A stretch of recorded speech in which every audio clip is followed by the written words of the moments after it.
L'heure de la résurrection. L'heure de la résurrection.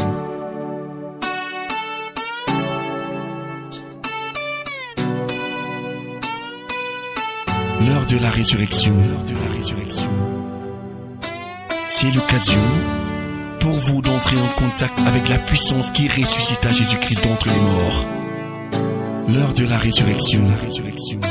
Une parole de foi pour la transformation de votre situation et la victoire sur vos ennemis. L'heure de la résurrection. Pour vous servir, le révérend pasteur Asimba Roger de la congrégation baptiste camerounaise Paroisse Rema Center. L'heure de la résurrection. L'heure de la résurrection. L'heure de la résurrection. L'heure de la résurrection. La résurrection.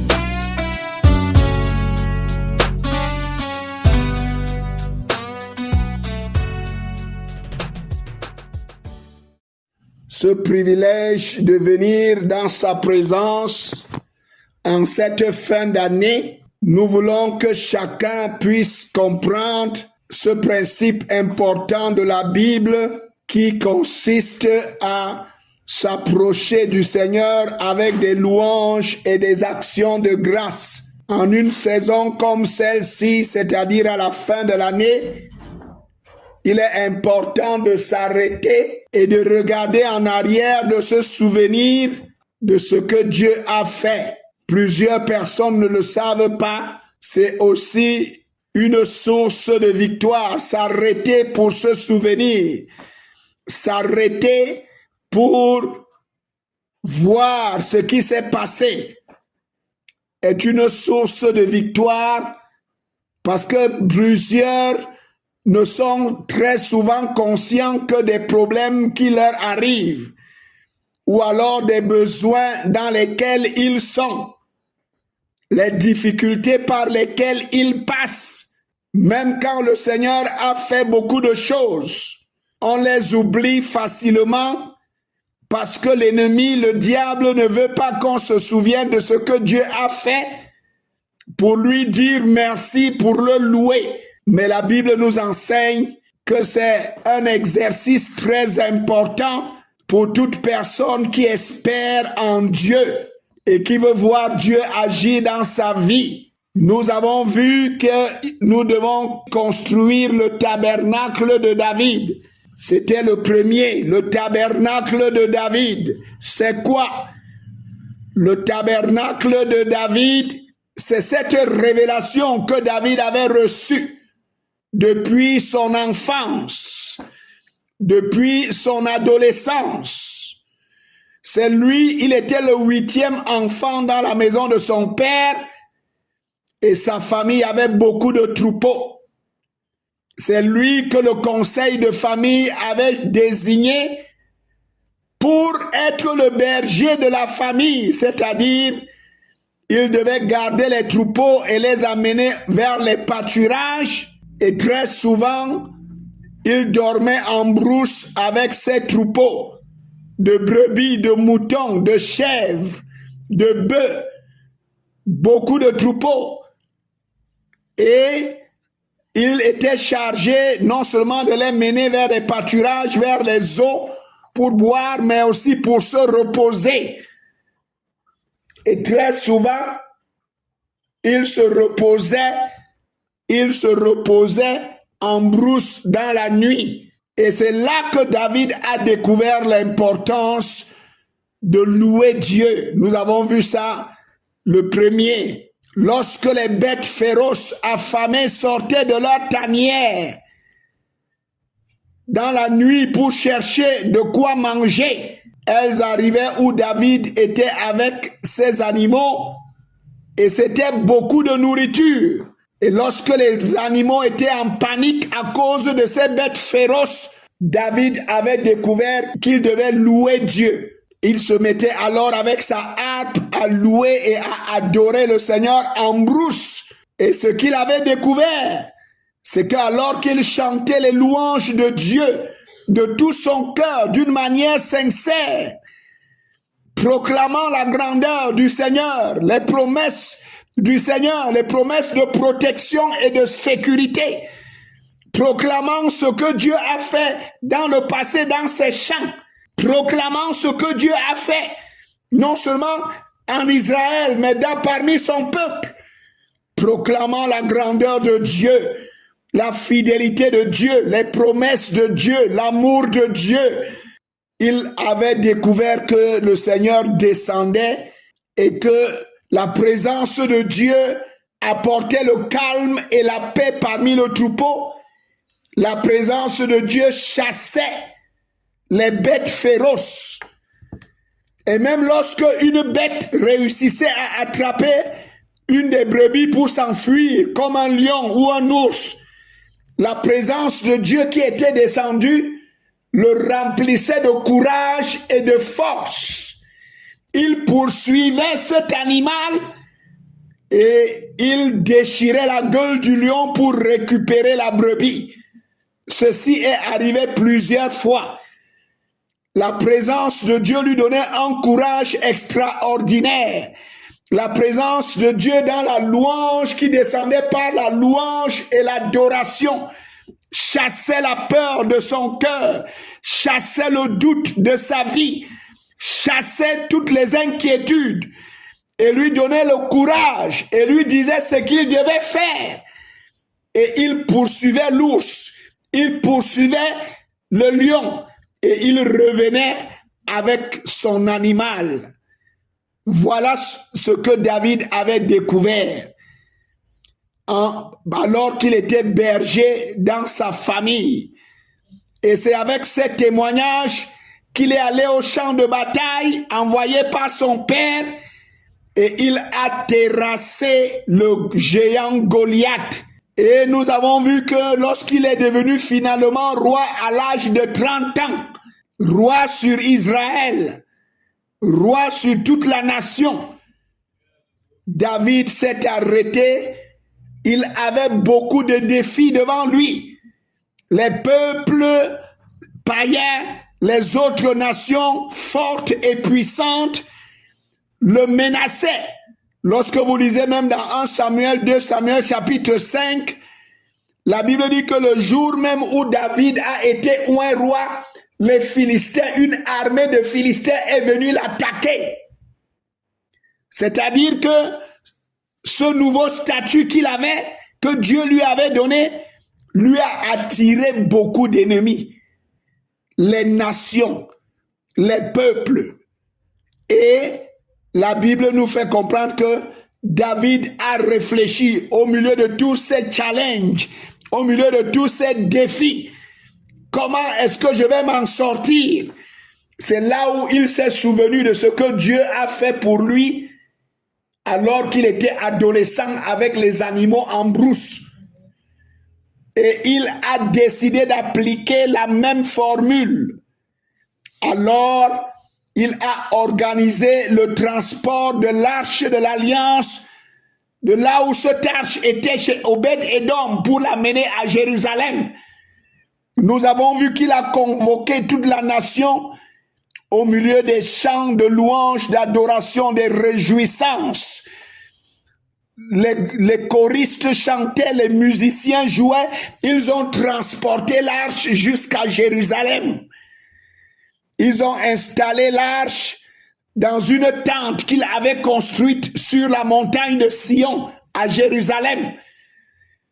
Non seulement ils ont ramené l'arche de l'Alliance, la présence de Dieu, il a organisé des chorales qui ont commencé à chanter et à louer Dieu, proclamant sa fidélité, son amour devant ce tabernacle, cette tente qu'il avait construite. Et 24 chorales se succédaient devant ce tabernacle où l'arche de l'Alliance, qui était le symbole de la présence de Dieu, 24 chorales louaient et adoraient Dieu jour et nuit.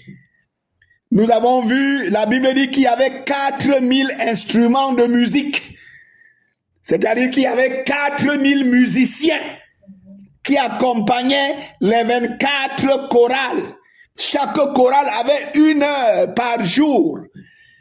Et après sa prestation, après son adoration, son temps de louange et d'adoration, ils allaient se reposer, se réveillaient, se préparaient pour l'autre temps de louange pendant 1 heure.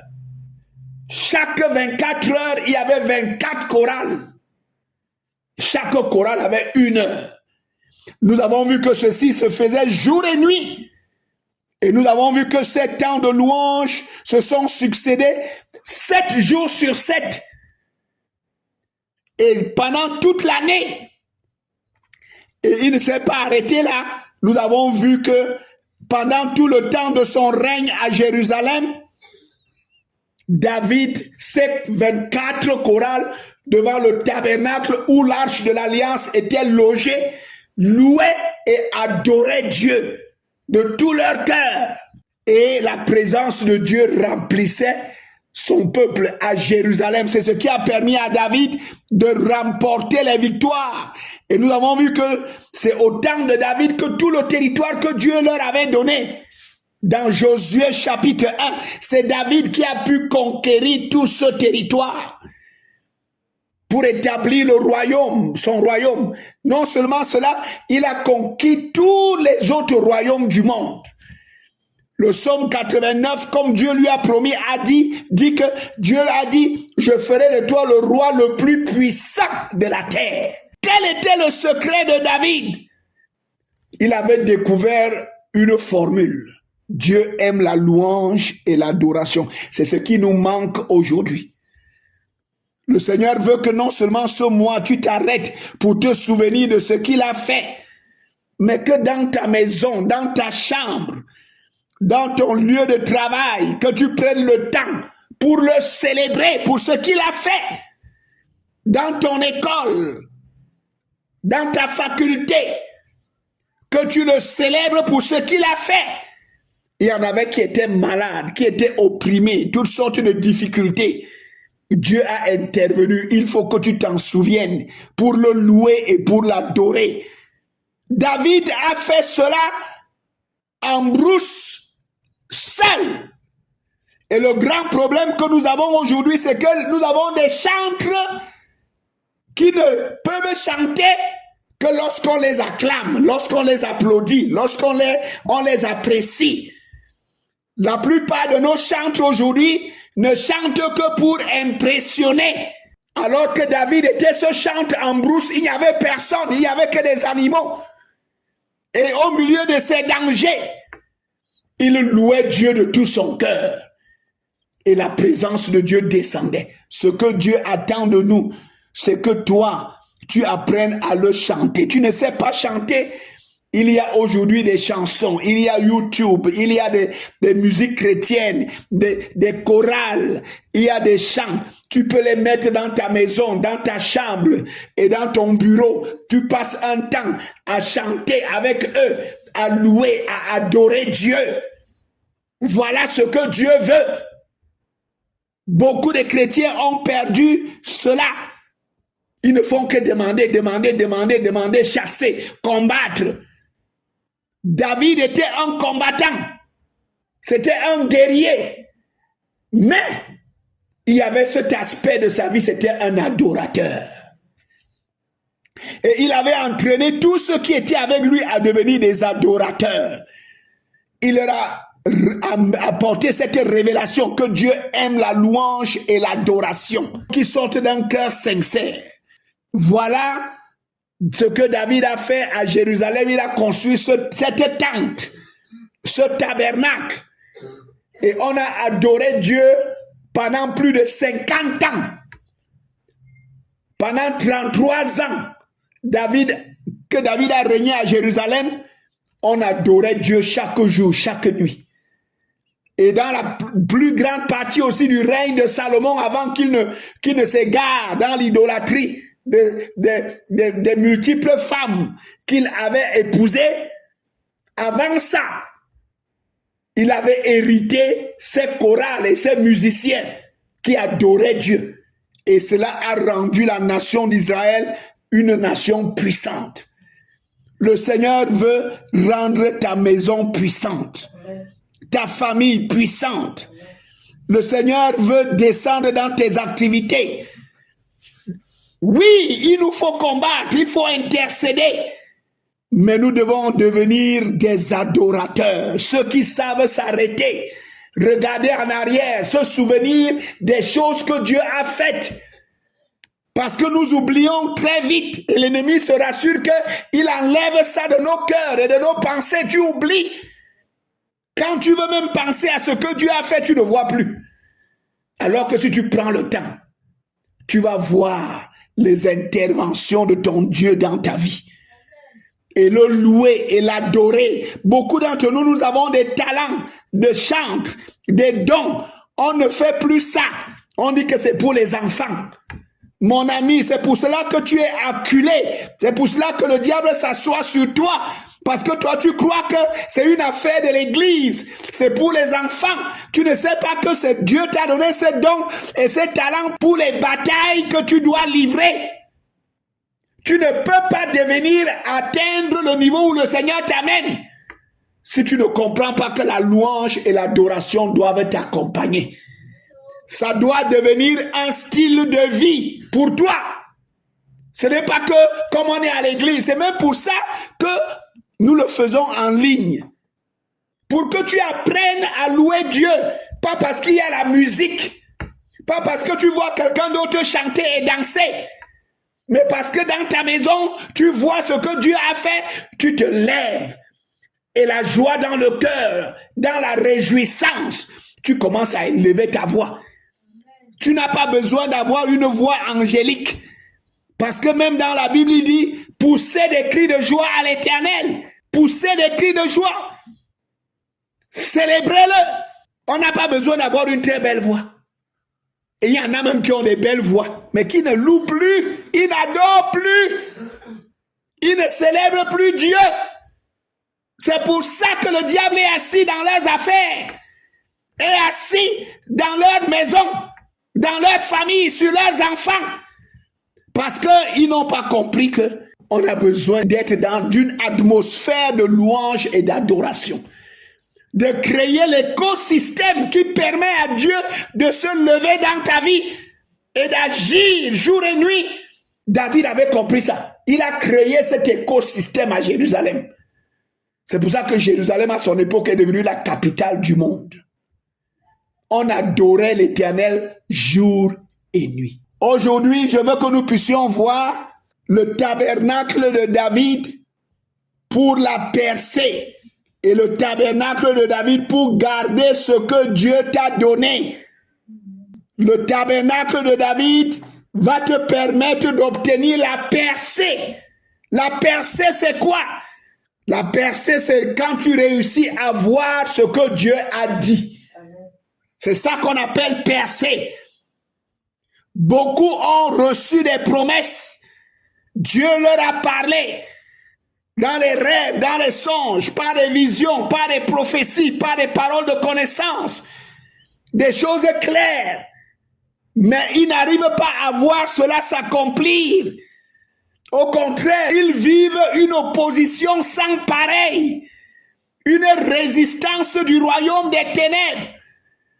Et ils sont arrivés au point où ils se demandent, est-ce que c'est vraiment Dieu qui a parlé? David, quand Dieu lui avait dit par Samuel, je te oins roi, l'opposition a commencé. Pendant près de 15 ans, on le poursuivait partout en brousse pour l'arrêter et pour le tuer. Le roi même avec son armée, toute l'armée d'Israël. Parce qu'ils avaient compris que Dieu était avec lui. Et ils étaient mis debout pour s'opposer à ce que Dieu a dit. 2 Samuel chapitre 5. Le chef de l'armée dit au fils de Saül, parce que tu me traites comme ça, je vais me joindre à David pour que ce que Dieu a dit puisse s'accomplir. Tout le monde sait que le Seigneur a dit que c'est lui qui doit être roi. Mais après la mort de Saül, ils ont pris le fils de Saül, ils ont placé, malgré le fait qu'ils connaissaient la prophétie. Ils connaissaient ce que Dieu avait dit. C'est quand le fils Ishbosheth, le fils de Saül, l'a humilié, que le chef de l'armée maintenant dit qu'il va rentrer vers David pour que ce que Dieu a dit à David s'accomplisse. Ça veut dire qu'il y a les hommes qui connaissent ce que Dieu veut faire dans ta vie. Mais ils combattent ça. Ce n'est pas seulement le diable, ce n'est pas seulement Satan. Ils savent, ils ont entendu ce que Dieu a dit. Ils ont décidé qu'on ne va pas voir ça ici, dans cette famille, dans ce village. On ne va pas voir ça ici. Et ils travaillent pour s'opposer, pour empêcher que cela arrive. Qu'est-ce qui a donné la victoire à David? Il a continué à louer Dieu. Même en fuyant dans les brousses, dans les caves, partout où il allait se cacher, il a continué à adorer le Seigneur. Il y avait l'opposition, il y avait la résistance. Quand Dieu te parle, il y a Satan. Satan veut dire opposant. Il devient l'opposant dans ta vie à cause de ce que Dieu t'a dit. Satan n'oppose pas n'importe qui.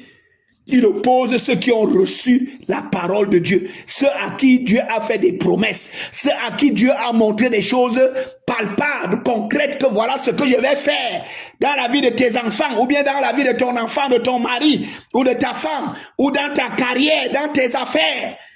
Quand tu reçois une parole claire, l'opposant se lève. Satan veut dire opposant. Et son travail, c'est de s'opposer à ce que Dieu veut faire.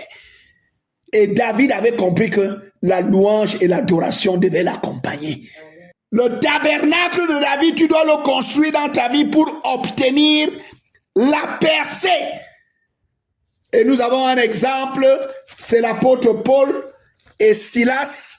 Dans la Bible dit, dans Actes des Apôtres, le chapitre 16, nous voulons lire à partir du verset 16, un jour que nous nous rendions au lieu de prière, une esclave vint à notre rencontre.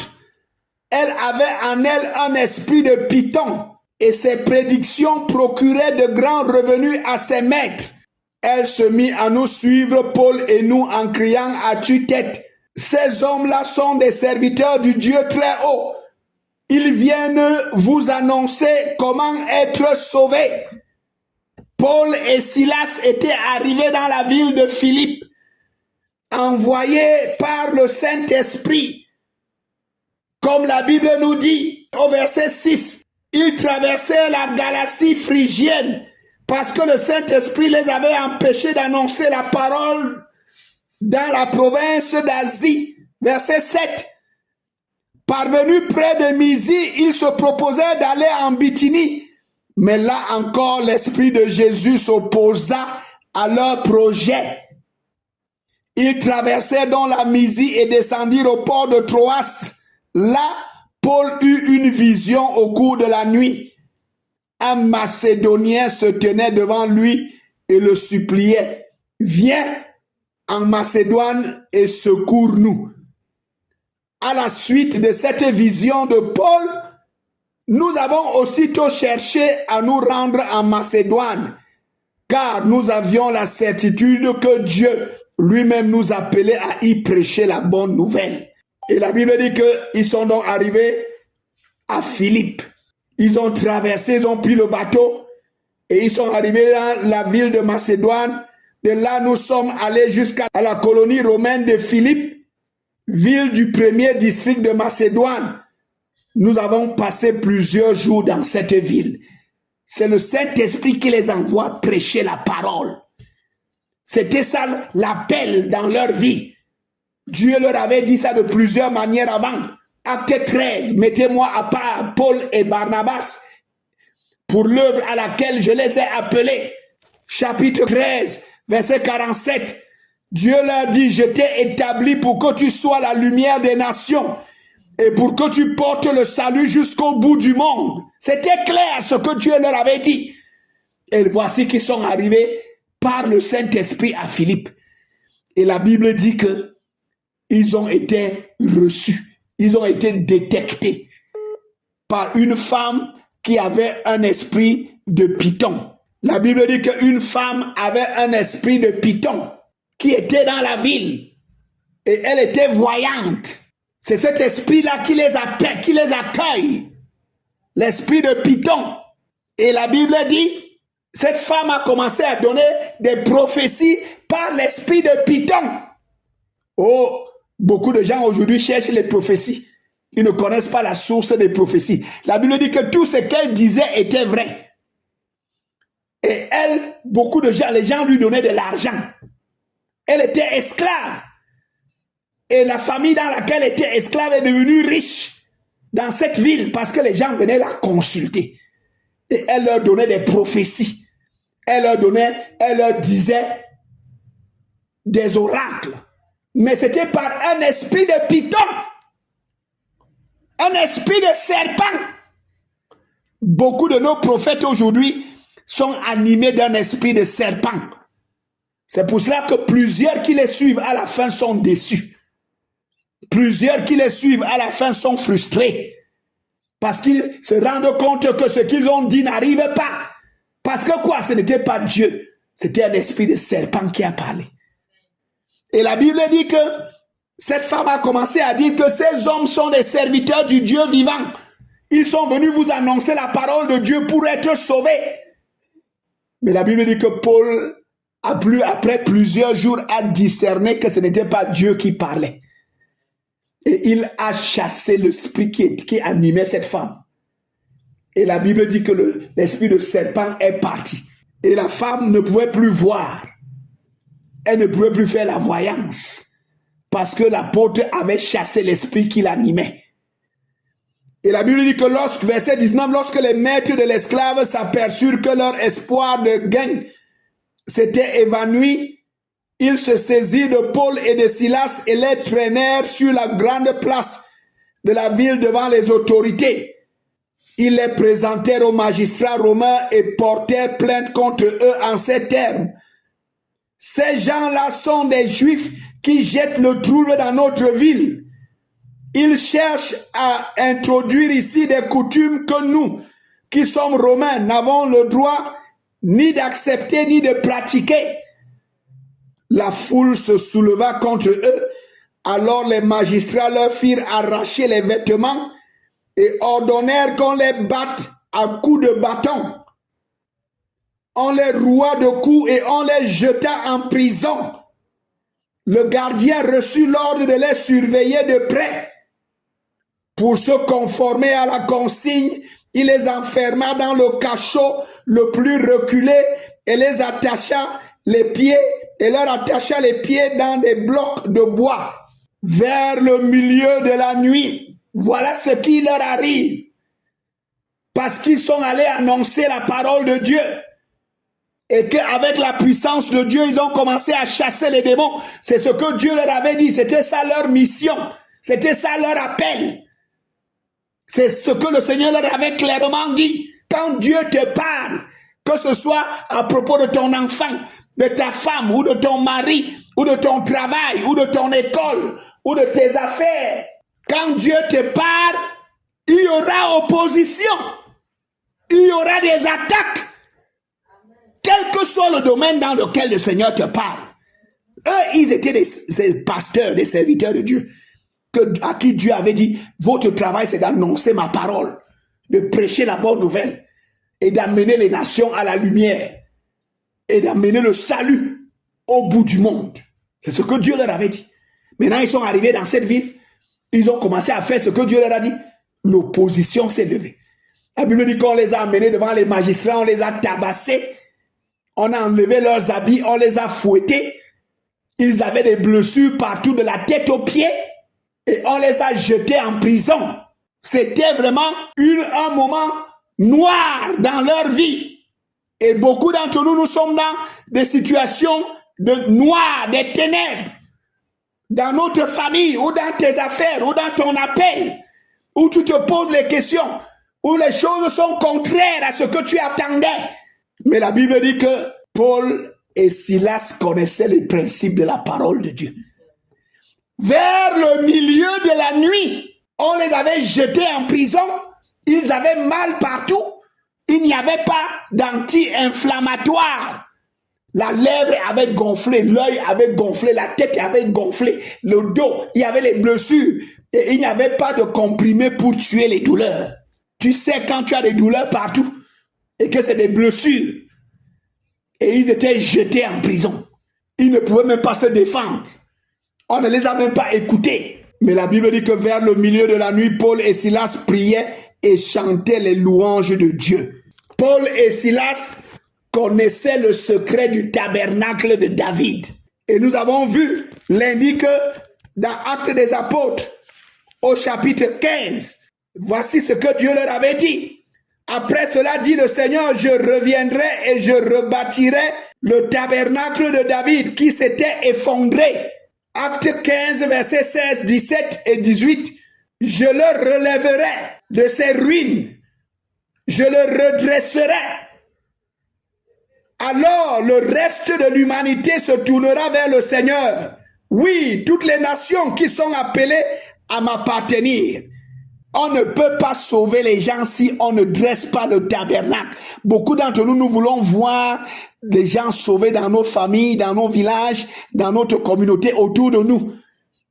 Mais nous sommes trop tristes. Tu es trop triste pour que Dieu se manifeste. Tu es trop triste. Il n'y a pas la joie. Tu es toujours en train de te plaindre, de te lamenter.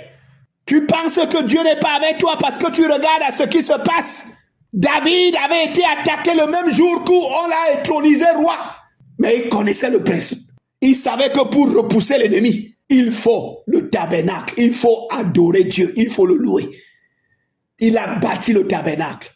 Paul et Silas, on les a tabassés. Ils avaient des blessures partout. Mais, au lieu de se plaindre, au lieu de se lamenter, dans la nuit, la Bible dit qu'ils ont commencé à prier. Après, ils ont commencé à chanter les louanges de Dieu. Dans la prison, avec les blessures, mon ami, le Seigneur veut qu'en cette saison, ce mois, l'arme que le Seigneur veut que tu utilises, c'est la louange et l'adoration. Dans ta maison, dans ta chambre, dans ton bureau, à ton école, dans ta classe, cette oppression que Satan lance contre toi sera brisée. Le Seigneur veut que tes yeux s'ouvrent, que tu le loues, que tu le contemples. Arrête de passer le temps à réfléchir sur ce qui t'arrive. Arrête de passer le temps à réfléchir sur ce que le diable fait autour de toi. Arrête de passer le temps. Non! Concentre-toi sur le Seigneur, sur sa fidélité et sur sa puissance. Souviens-toi de ce qu'il a fait dans le passé. Loue-le et adore-le. Paul et Silas se sont souvenus de ce que Dieu a fait. Ce n'est pas parce qu'on m'a battu que Dieu est mort. Ce n'est pas parce qu'on m'a jeté en prison que Dieu est mort. Non! Dans Philippiens, Paul dit aux Philippiens, réjouissez-vous dans le Seigneur, je vous le répète, réjouissez-vous. Il était en prison, hein? Et lui, il exhorte les gens qui sont dehors à se réjouir. Quand il écrit la lettre aux Philippiens, il est en prison. Mais il exhorte les frères qui sont libres dehors à se réjouir, à louer Dieu, à célébrer Dieu. Parce que c'est une clé pour obtenir la percée. C'est une clé pour voir ce que Dieu a dit s'accomplir. La louange et l'adoration vont pulvériser l'opposition de Satan dans ta vie. Amen. Tu n'as pas entendu ce que je dis? Amen. Je dis que la louange et l'adoration vont écraser les obstacles que Satan place devant toi. Amen. Devant ta famille ou devant tes enfants, devant ta carrière, devant tes affaires. Les choses sont en train de tourner au vinaigre. Non! Lève tes yeux vers le Seigneur. La Bible dit que je lève mes yeux vers les montagnes, d'où me viendra le secours. Ce n'est pas sur les montagnes. Le secours me vient de l'Éternel. Amen. Le Très-Haut qui a fait le ciel et la terre. Loue-le, adore-le, célèbre-le. Tu es baptisé du Saint-Esprit, adore-le en esprit. Amen. Oublie ce qui se passe. Perds-toi dans sa présence. Réjouis-toi. Sois excité de joie. C'est ce que Paul dit aux Philippiens. Réjouissez-vous. La Bible dit que vers le milieu de la nuit, ils se sont mis à louer Dieu de tout leur cœur. Le verset 30 dit, ils se sont mis à louer Dieu. Le verset 25. Et la Bible dit que les autres prisonniers les écoutaient. Au verset 25, tout à coup, un violent tremblement de terre secoua la prison jusque dans ses fondations. Toutes les portes s'ouvrirent à l'instant même et les chaînes de tous les prisonniers se détachèrent. Le gardien se réveilla en sursaut et vit les portes de la prison grand ouvertes. Alors il tira son épée et allait se tuer, car il croyait que ses prisonniers s'étaient enfuis. Mais Paul lui cria de toutes ses forces, « Arrête! Ne te fais pas de mal, nous sommes là. » Le gardien demanda des torches, se précipita dans le cachot et tremblant de peur se jeta aux pieds de Paul et de Silas. Puis il les fit sortir en leur demandant, « Messieurs, que dois-je faire pour être sauvé? » Verset 31. « Crois au Seigneur Jésus, lui répondit-il, et tu seras sauvé toi et ta maison. » La Bible dit au verset 32, il lui annonçait la parole de Dieu à lui et à tous ceux qui vivaient dans sa maison. Voilà ce que le diable avait empêché.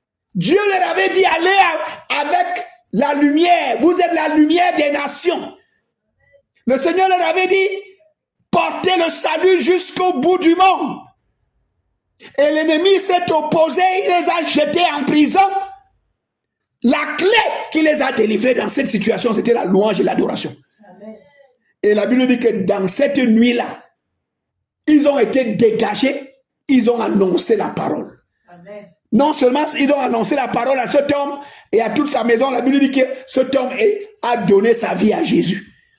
En pleine nuit, il s'est fait baptiser. On a trouvé une rivière pour aller le baptiser avec sa maison.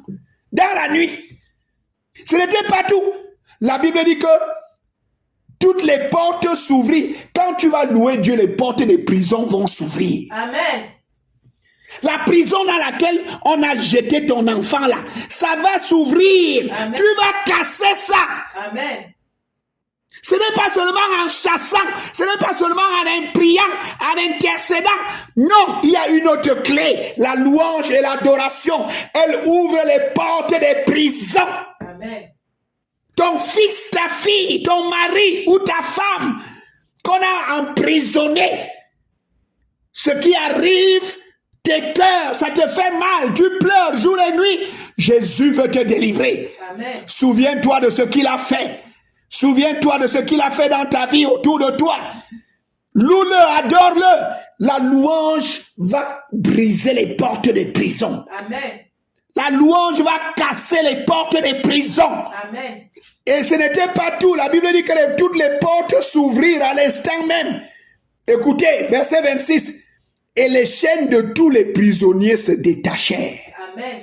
Oh mon frère, c'est ce que le Seigneur veut que tu fasses. Quand tu vas le louer, s'il y a quelqu'un qui est en prison autour de toi, ces chaînes vont tomber. Amen. Je dis que quand tu vas le célébrer dans ta maison, toutes les chaînes qu'on a attachées ta maison avec, ça va tomber. Amen. Les chaînes qu'on a attachées ta famille, la maison de ton père avec, ça va tomber. Amen. Le Seigneur veut te libérer. Dans cette saison, le Seigneur veut briser les chaînes. Amen. Toutes les chaînes qui retenaient, qui t'empêchaient ou qui empêchaient qui que ce soit autour de toi de s'avancer pour devenir ce que Dieu veut qu'il soit, pour atteindre les objectifs dans sa vie, pour que sa vie soit différente. Je t'annonce que les chaînes là vont tomber au nom de Jésus-Christ. Amen. Que les écailles tombent de tes yeux. La louange et l'adoration, le tabernacle de David, ouvre les portes des prisons. Le tabernacle de David brise les chaînes des prisonniers. Amen. Le tabernacle de David va faire à ce que Dieu t'a dit s'accomplisse. Amen. C'est dans la louange et l'adoration que David a continué pendant 15 ans quand on le poursuivait partout. Ses ennemis sont tous tombés. Amen. jusqu'à ce que le trône qui lui était destiné, il s'est assis dessus. C'est avec la louange et l'adoration qu'il a pu récupérer tout le territoire que Dieu avait donné à Josué et aux enfants d'Israël. Il a établi le royaume. C'est avec la louange et l'adoration, dans cette atmosphère, dans cet écosystème qu'il avait créé à Jérusalem, qu'il a pu conquérir toutes les nations. Mon frère, ma soeur, je vais te dire, Dieu veut que tu commences à le louer. Amen. Notre problème, c'est que nous aimons louer Dieu pour le show. Nous avons fait de la louange et l'adoration l'ambiance. C'est devenu l'ambiance, les ambianceurs. Donc, quand tu as fait l'ambiance, c'est pour que les gens te voient. Les chantres, les musiciens, et même les gens qui dansent à l'église. C'est pour que les gens les voient. On a perdu cette vertu où on se concentre sur lui pour que lui t'entende, pour qu'il comprenne, il entende ce qui sort de ta bouche. Tu es sincère avec lui. Les portes des prisons vont s'ouvrir. Et je dis que quelle que soit la prison dans laquelle on t'a placé, les portes des prisons s'ouvrent. Quelles que soient les chaînes qui te tenaient, que les chaînes tombent. Amen. Quel que soit ce que tes ennemis et tes adversaires ont placé devant toi comme obstacle pour t'empêcher d'avancer et de devenir ce que Dieu t'a dit, ça tombe au nom de Jésus-Christ. C'est brisé au nom de Jésus-Christ. C'est cassé au nom de Jésus. C'est renversé au nom de Jésus-Christ. Amen. Tout ce qu'on a fait contre toi, tout ce qu'on a fait pour te garder dans cette prison, c'est brisé. Amen. C'est cassé. Amen. Au nom de Jésus-Christ. Amen. Le Seigneur t'amène dans une saison où tu vas expérimenter de nouvelles choses. Amen. Je dis que les chaînes de maladie la tombent. Amen. Par la puissance de la parole de Dieu. Ce soir, les chaînes de la tête aux pieds. Mets-toi debout, tu lèves les mains. J'ordonne que ces chaînes tombent. Amen. De ta vie, de ta maison.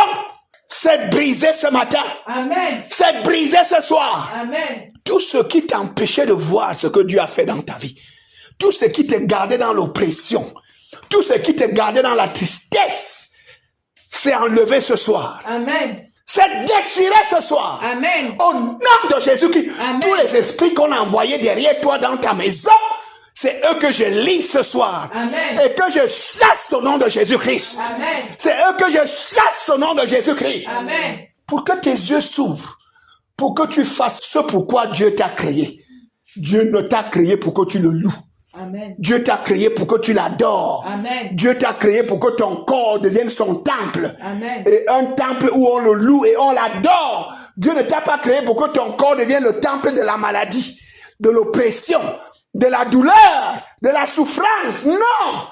Dieu t'a créé pour que ton corps devienne le temple de Dieu. Amen. Et tout ce qui est contraire, lève tes deux mains. J'ai dit lève tes deux mains.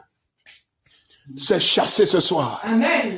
C'est chassé ce soir. Amen. Ça sort de ton corps, de la tête aux pieds. Amen. Ça sort de ta maison. Amen. Au nom puissant de Jésus-Christ. Amen. Ça sort de ta famille. Amen. Au nom puissant de Jésus-Christ. Amen. Que la lumière de Dieu jaillisse. Parce que sa parole vient avec la lumière.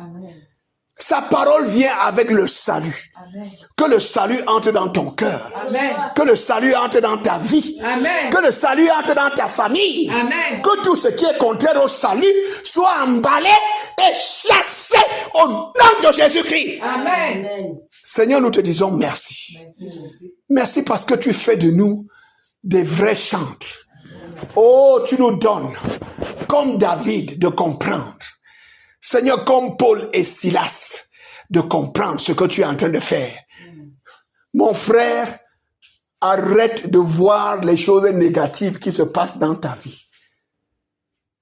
Arrête de te concentrer et de passer le temps à réfléchir, à chercher à comprendre. Tu ne peux rien comprendre là-dedans. Concentre-toi sur le Seigneur. Amen. Qui est la louange dans ta maison, dans ta chambre. Et tous les obstacles vont tomber. Amen. Le Seigneur va pourvoir à tes besoins. Amen. Le serpent qui s'est levé contre toi, le python, À Philippe, il y avait un python. La ville était consacrée à un python, à un serpent, à un totem qu'on appelait python, un serpent qui contrôlait toute la ville. Et cette jeune dame était la prophétesse du python. Amen. Et tout le monde venait la consulter. Et moi, je déclare que quel que soit l'animal dans ton village, dans ton quartier, dans la nation où tu vis, qu'on a placé pour contrôler, cet animal, l'épée de l'Éternel le transperce. L'épée de l'Éternel le taille en pièces. Amen. Je libère la main de l'Éternel contre cette bête, contre ce python, contre ce serpent. Amen. Au nom puissant de Jésus-Christ. Amen. Tout serpent qui te poursuit dans les rêves, il est taillé en pièces au nom de Jésus-Christ. Amen. Tout serpent qui a avalé quoi que ce soit, il vomit ça ce soir au nom de Jésus. Amen. J'ai dit que ce qu'il a avalé, qui t'appartient, il le vomit au nom de Jésus-Christ. Il vomit ta santé, il vomit ton enfant, il vomit ta femme, il vomit ta carrière, il vomit tes affaires qu'il a avalé au nom puissant de Jésus-Christ. Amen. C'est un serpent qui était le patron de Philippe. C'est un serpent qui contrôlait toute la ville et qui contrôlait tout le monde. Et comme il a attaqué, il a chassé ce serpent, toute la ville s'est soulevée contre lui. Mais la lumière est venue. Amen. Le salut est venu. Amen. La délivrance est venue. Amen. Cette nuit-là, au lieu de pleurer, au lieu de se lamenter, il savait ce que Dieu a dit. Et il louait Dieu. Amen. Et il glorifiait le Seigneur. Amen. Ce soir, nous voulons nous arrêter là. Le tabernacle de David apporte la percée. Amen. La percée, c'est quoi? Ce que Dieu t'a dit va s'accomplir. Amen. Quand tu commences à le louer. Amen. Ici, là, ce que Dieu leur avait dit s'est accompli. Amen. Ils ont prêché la parole. Toute une maison a été sauvée. Le lendemain, c'est les magistrats qui venaient les supplier pour dire que pardon, pardonnez-nous, pardon, vraiment, laissez cette affaire, pardon. Parce que la puissance de Dieu est tombée. Les fondements des prisons. Et je dis que quelle que soit la fondation dans laquelle ta vie était placée, toute fondation négative, toute fondation satanique, toute fondation de serpent, cette fondation est renversée. Amen. Cette fondation est brisée. Amen. Cette fondation est cassée. Amen. Tu sors de cette fondation avec ta maison. Tu quittes cette fondation avec ta famille. Amen. Tu quittes cette fondation avec ton avenir, avec ta carrière. Amen. Au nom puissant de Jésus-Christ. Amen. Tu ne seras plus contrôlé par ce qu'on dicte dans cette fondation. Parce que Jésus-Christ devient ta fondation. Amen. Jésus-Christ est la fondation que Dieu a donnée pour que nous puissions bâtir nos vies dessus. Lève tes deux mains là où tu es, tu entends le son de ma voix. Dis à haute voix, Seigneur Jésus. Seigneur Jésus. Tu n'as pas parlé à haute voix, j'ai dit Seigneur Jésus. Seigneur Jésus. C'est toi qui es mon sauveur. C'est toi qui es mon sauveur. C'est toi qui as porté mes péchés. C'est toi qui as porté mes péchés. C'est toi qui as porté mes maladies. C'est toi qui as porté mes maladies. Et ce soir, que ma vie sorte du ventre du serpent. Que ma vie sorte du ventre du serpent. Tu n'as pas parlé à haute voix. Que ma vie sorte du ventre du serpent. Que ma vie sorte du ventre du serpent. Que ma famille sorte du ventre du serpent. Que ma famille sorte du ventre du serpent. Tout ce qui m'appartient. Tout ce qui m'appartient. Que le serpent a avalé. Que le serpent a avalé. Dis à haute voix, ça sort. Ça sort. Au nom de Jésus-Christ. Au nom de Jésus-Christ. Ma santé sort. Ma santé sort. Mes finances sortent. Mes finances sortent. Mon travail sort. Mon travail sort. Mon avenir sort. Mon avenir sort. Tout ce que le serpent avait avalé. Tout ce que le serpent avait avalé. Ça sort. Ça sort. Au nom de Jésus. Au nom de Jésus. Je n'appartiens plus au serpent. Je n'appartiens plus au serpent. J'appartiens à Jésus-Christ. J'appartiens à Jésus-Christ. J'appartiens au Fils de Dieu. J'appartiens au Fils de Dieu. Il est mort à ma place. Il est mort à ma place. Il est ressuscité. Il est ressuscité. Il est mon sauveur. Il est mon sauveur. Il est mon Dieu. Il est mon Dieu. Il est ma lumière. Il est ma lumière. Il est mon salut. Il est mon salut. De qui aurais-je peur? De qui aurais-je peur? De qui aurais-je crainte? De qui aurais-je crainte? Je déclare. Je déclare. Tout ceux qui s'avançaient Tous ceux qui s'avançaient contre moi contre moi pour dévorer ma chair, pour dévorer ma chair, pour me manger, pour me de manger, quelque manière que ce soit, de quelque manière que ce soit, ils chancellent. ils C'est chancellent. eux qui chancellent. C'est eux qui C'est chancellent. eux qui tombent. C'est eux qui Au tombent. nom de Jésus-Christ, Au nom de ils Jésus, sont renversés. ils ont Ils renversé. sont brisés. Ils ont brisé. Ils sont cassés. Ils ont Au cassé. nom puissant de Jésus-Christ. Au nom puissant de Jésus-Christ. Parce que ma vie est à Jésus. Parce que ma vie est à Jésus. Désormais, Désormais, ma vie est sur le fondement de Dieu. ma vie est sur le fondement de Dieu. Et ce fondement, c'est Jésus. Et ce fondement, c'est Jésus. Ma vie n'est plus sur le fondement du serpent. Ma vie n'est plus sur le fondement du serpent. Que les ancêtres, Que les que ancêtres, les pères de la nation que les pères de la ont nation placé sur cette nation. ont placé sur cette Ma vie n'est plus sur cette fondation. Ma vie n'est plus sur cette fondation. Jésus est la fondation de ma vie. Jésus est la fondation de ma vie. Jésus est ma libération. Jésus est ma libération. Jésus est mon salut. Jésus est mon salut. Le serpent est taillé en pièces. Le serpent est taillé en Le pièces. serpent est taillé en Le pièces. serpent est taillé Au nom puissant de Jésus-Christ, au nom puissant de il est tué Il est tué par l'épée de l'Éternel. par l'épée de Au nom l'Éternel. puissant de Jésus-Christ. Au nom puissant de Jésus-Christ. Merci Seigneur. Merci Seigneur. Oh, lève tes mains, tu adores le Seigneur.